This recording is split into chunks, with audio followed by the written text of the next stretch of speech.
Yeah, getting ready for the interview. Feeling the pressure, everyone's watching. Yeah. Maybe I should wear a cap. Kan die ook dicht blijven, deze? Nice, hè?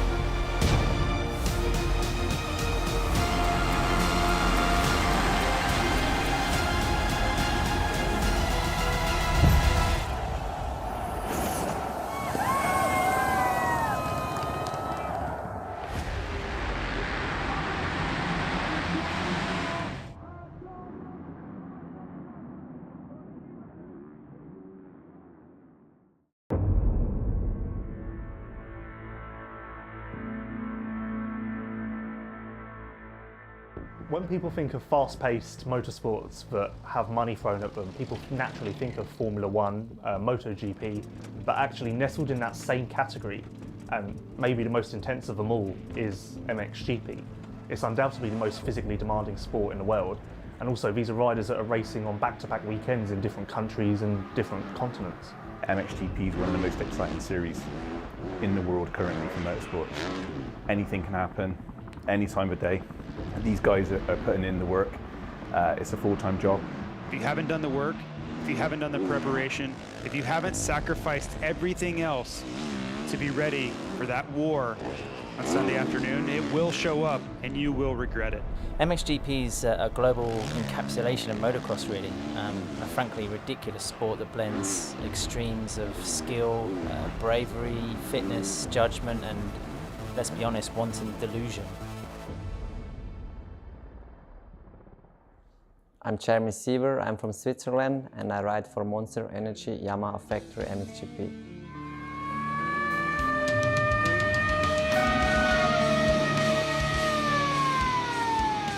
He's a guy, especially in the last 2 to 3 years, that's really doubled down on getting the job done and being dedicated and focused to battling the most competitive athletes in the class. And finally, Jeremy Siever rounds out the final turn. He wins for the first time in MXGP. Yeah, I'm on the podium and I'm quite frustrated, but I have to be happy. I won my first race, made a good gap, and I'm on a good position right now. Jeremy is a rider who has obviously never missed a Grand Prix in his professional career. That total sits at 128 heading into 2021. But also when he started that career, way back in 2014, he was attending school on a full-time basis at the time. You know, I had no idea where does my career bring me, because I was still, you know, the little guy coming from Switzerland, not much motorsport around. I was doing good, not super wow, but I was good, you know, so I never knew do I manage it complete to the top or not, so it was always important for me to do school. Star Energy Suzuki Europe, Jeremy Siever will take his first race win of the year. Could make many passes in the first 2-3 laps, and then yeah, I won the race and I'm so happy about that. Not only was he trying to break into the scene and prove himself to these team owners, he was also trying to achieve grades and deliver on that front as well. Yeah, it was one of the toughest time of my life, because I had 2 times 100%, and yeah, I was ill a lot and these kind of things, because my body was just empty, you know, most of the times. But afterwards, I think I'm glad I did it, and yeah, it worked out in both ways actually in the end, so that's perfect.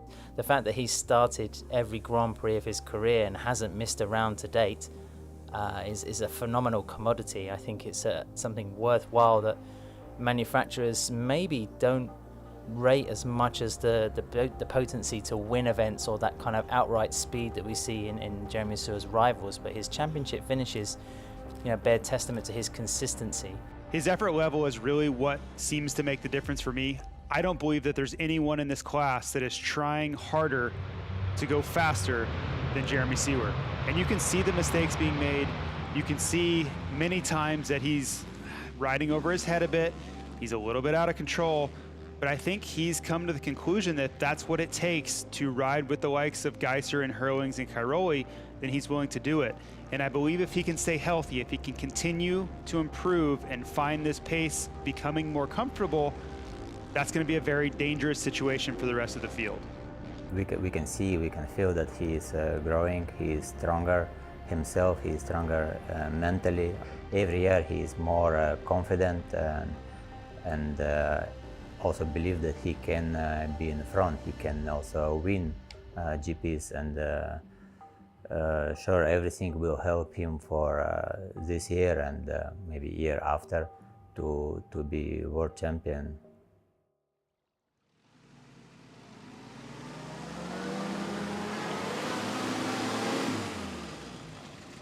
I can't get it turned on time.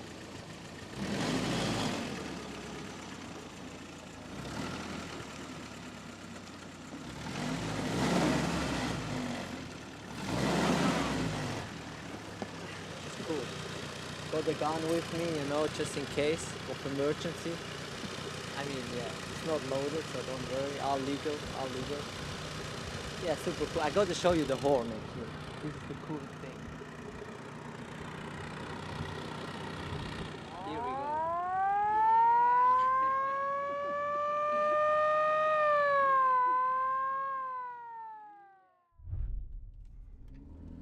So just on the way to Lommel, gonna go do some riding, and yeah, gonna go in air first.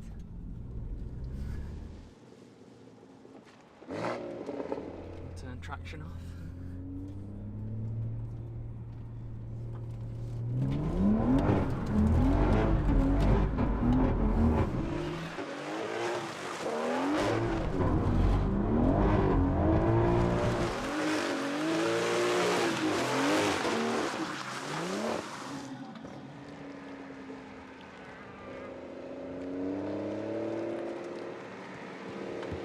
The pressure's always on yourself.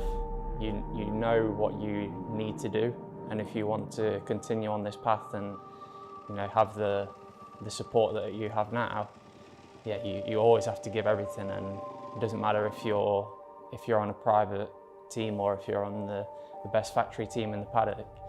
You have to give everything and do what you can, otherwise, yeah, it's going to be the last year.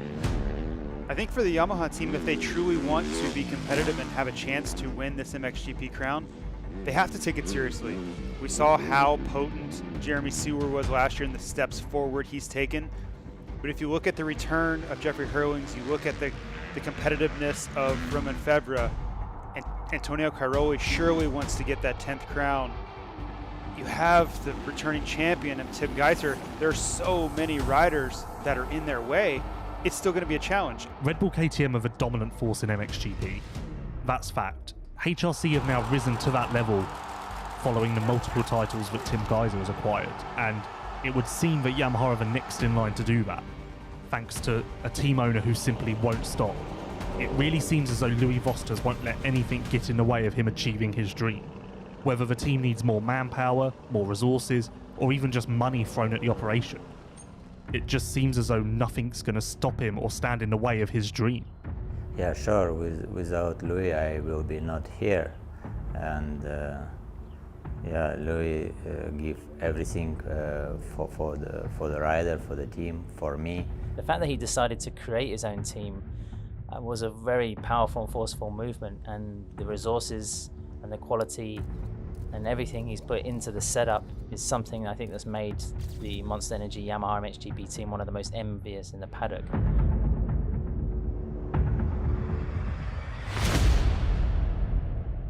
I'm Louis Vosters from the Netherlands, Bergijk. I'm team owner from Yamaha Monster Energy Factory MXGP team. One of the things that I think sets him apart from everybody else is the fact that he is now focused 100% on that motocross team and becoming a world champion. To literally give up or walk away from the company that he founded to just solely focus on winning a world championship, I think you have to take this guy serious. 2019, I stopped being CEO at Wilvo, so now I full focus on motocross, on my team. Whether it be in his personal life or his business, he has always reached the goal that he set for himself, and it seems as though motocross will be no different. He certainly won't stop until he does reach that pinnacle. To have a team around you, you fully trust, you can rely on. It's not only a mechanic who has to do his job, it's like a full-on, it's kind of a family which has to work, you know. She make this only for you. If you want, you can share with everybody. But Oh, okay. no, at the moment, I keep for me. Yeah, it's better, eh? Yeah. Factory teams and satellite teams, it's usually a matter of resources, equipment, attitude, and staff as well. We can walk around the paddock and be impressed by hospitality units, awnings and trucks, and there's still quite a diverse collection of those kind of rigs in MXGP in 2021, even though the level of the sport is arguably higher in terms of that technical support system back in the paddock. Calvin Vlanderen was one of those MX2 riders who achieved great things. He won GPs, he was on the podium many times. So he entered MXGP with aspirations of doing the same. Obviously he wanted to be at the front, that's what he was used to. But when it came time to move on to the 450, a lot of doors were shut. There were no options for factory rides, and truthfully, there were no options for any rides. The Gebben Van Venrooy deal came through last minute, and had it not been for that, we might not be talking about Calvin Vlanderen as a MXGP rider anymore. My name is Calvin Vlanderen. I'm from South Africa, but I race for the Netherlands, and I race for Gebben Van Venrooy Yamaha. I think he proved that he can be one of the leading riders in MXGP. I mean, he took his first MX2 victories in quite impressive fashion in Indonesia.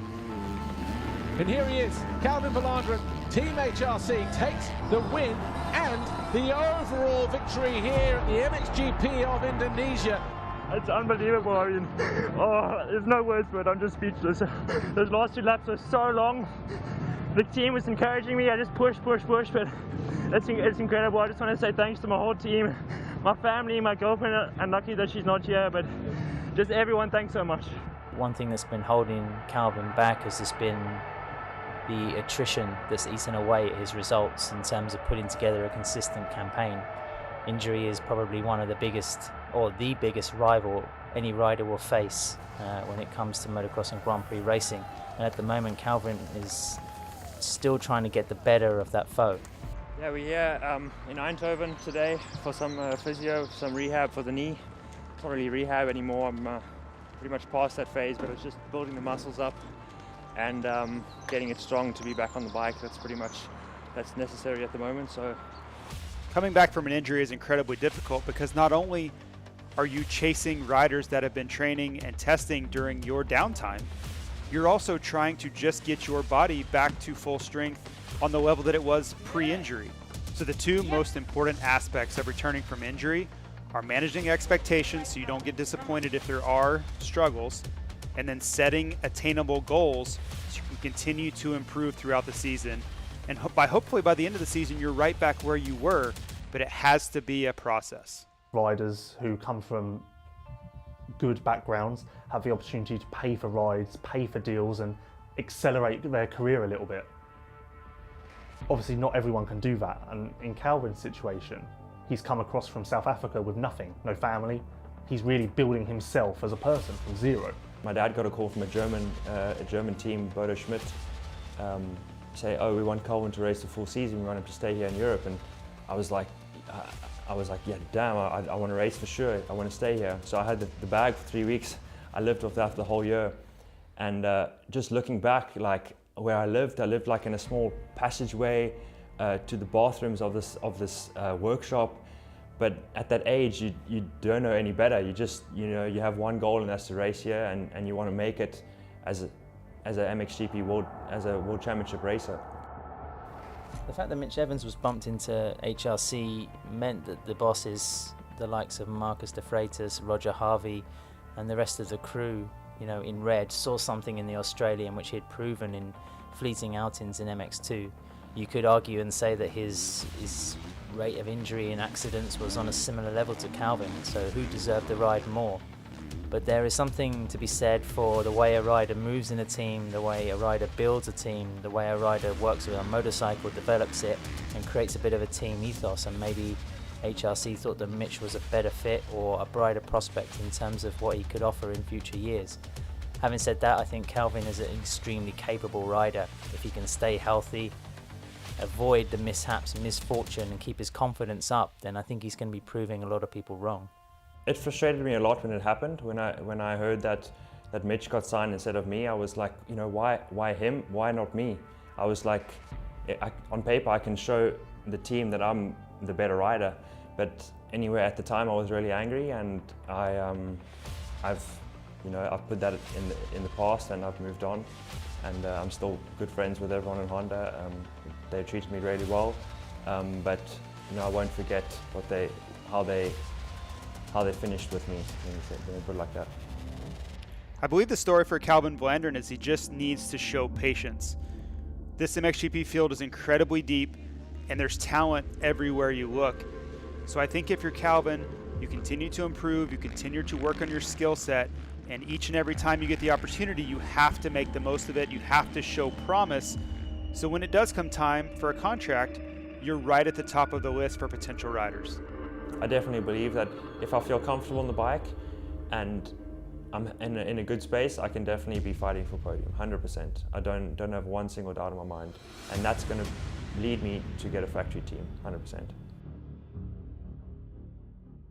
This knee is also stiff, and I ran because I was not in a good mood, and I ran to shut him up, and I put it like a stopper behind the door, you know, so the door doesn't slam. Yeah. And I forgot about that, so I ran to the door, and the door just stopped as soon as I went out, and hit my face and hit my knee like on the corner. You know how that's called. I went lying on the floor because of pain, and then like 2 seconds later I just started laughing because that was so stupid. You know how that's called. What was it called? Karma. For what? Yeah, you said you were annoyed. Yeah. And then after that I was even more mad at the dog. On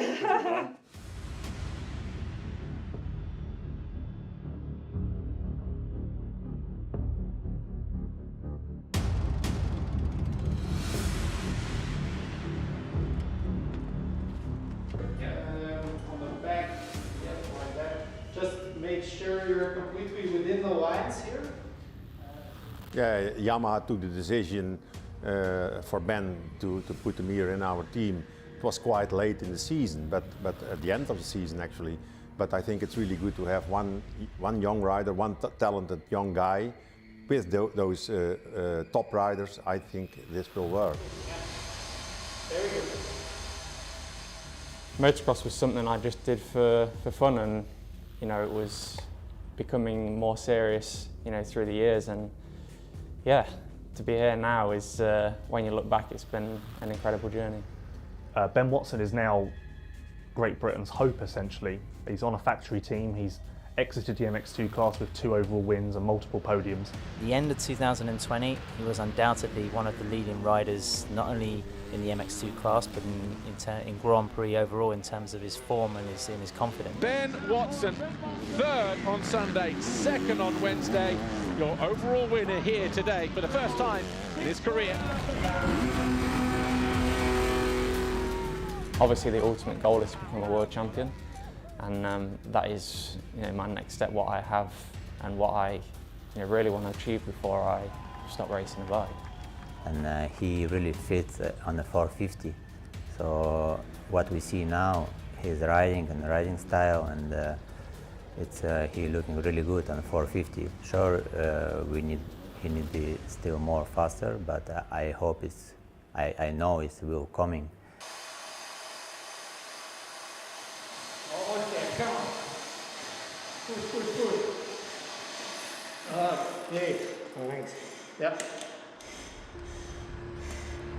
Okay, very good.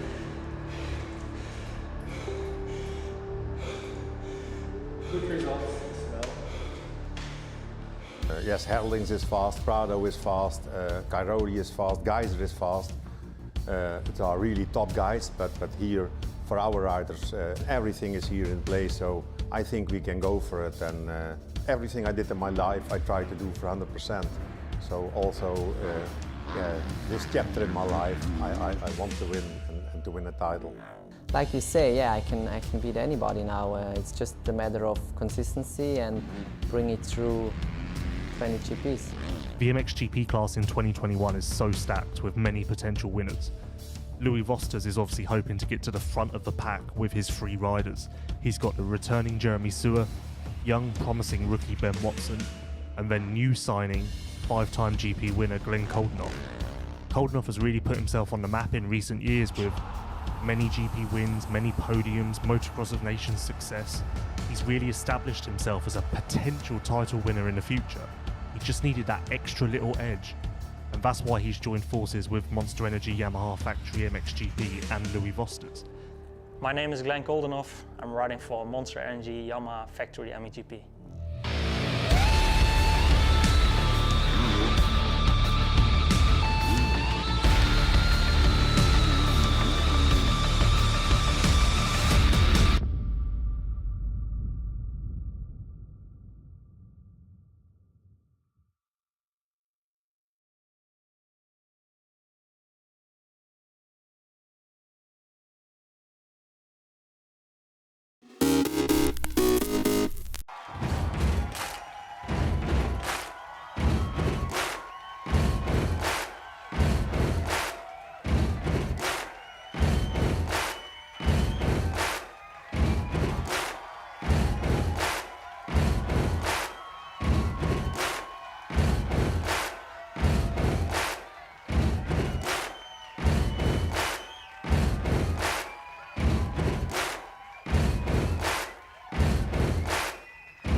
In the most southwestern part of South Africa sits one of the most iconic capes in the ocean, fiercely exposed by the elements of Mother Nature. Cape Point, also known as the Cape of Storms. No one has ever dared to kiteboard there before. Myself, Liam, Nick and Josh want to make it our mission to change that. While waiting for the perfect conditions for this adventure, we found some epic toys to kill time with.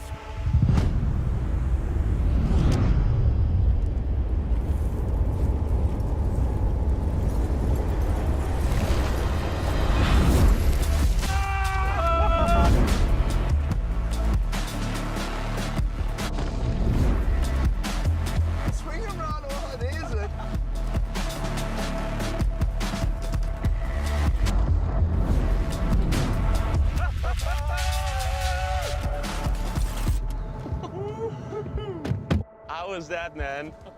Nice drive. That was too good, man. So I heard nobody's ever kited around Cape Point before. Is that true? Yeah, I think it's definitely true. I've never heard of anyone kiting or windsurfing or winging. So I think we're definitely going to be the first to hit around the point. Wow, what do you think? Looking good. Look at this, finally. It's beautiful, man. It's windy. I think the main concern would be coming too close to the point, because the wind is going to hit the point and it's going to like swivel and turn. Do weird stuff. It's going to take more than an hour to get there. Do you think? I think it'll be a good mission. Yeah. Should we check on the beach? Let's do it. Hit it. Is that a baboon up there? Oh shit. It is, huh? Oh, shit. Look at that. Oh, that's scary. Normally we always ride at the best beaches around the world, but now, to kite at Cape Point, it was more about the adventure and to witness the beauty of it. Wow, I've never ridden so close to a mountain. They don't call it Cape of Storms for nothing. The Atlantic Ocean collides with the Indian Ocean. It can be really dangerous. All right, so we're out here just approaching Cape Point, which is right out there. I guess we've been kiting for like, I don't know, 45 minutes. It's a hell of a lot of fun. Beautiful.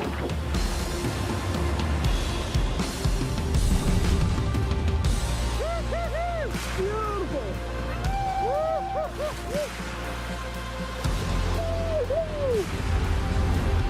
Oh yeah, look at that. Yeah, boy.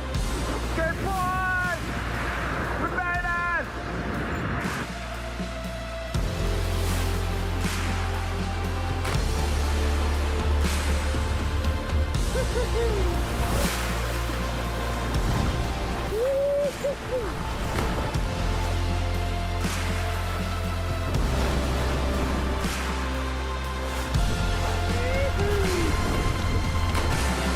This is so wild.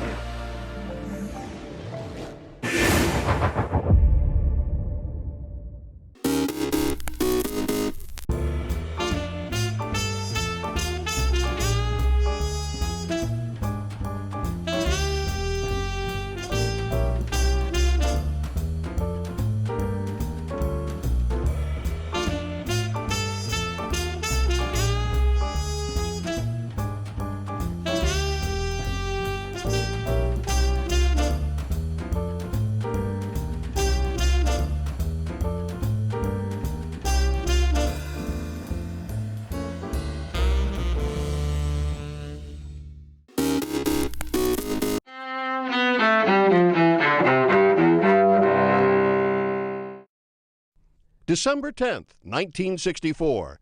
Civil rights leader Dr. Martin Luther King Jr. accepts his Nobel Peace Prize in Norway's capital, Oslo. The clergyman and activist is honored for his nonviolent campaign to end segregation of African Americans in the South. I still believe that one day mankind will bow before the altars of God and be crowned triumphant over war and bloodshed and nonviolent redemptive goodwill proclaim the rule of the land. 1869. Women get the right to vote in Wyoming Territory, a first step toward securing that right for all women in the United States more than 50 years later. 1958. America's first domestic passenger jet flight, a Boeing 707 carrying 111 passengers, travels from New York to Miami in about 2.5 hours. 2006. Former Chilean dictator General Augusto Pinochet dies. Pinochet terrorized his opponents for 17 years after taking power in a bloody coup. Pinochet was 91. And 1967, soul singer and songwriter Otis Redding dies when his private plane crashes near Madison, Wisconsin. He was 26 years old. Today in history, December 10th, John Belmont, The Associated Press.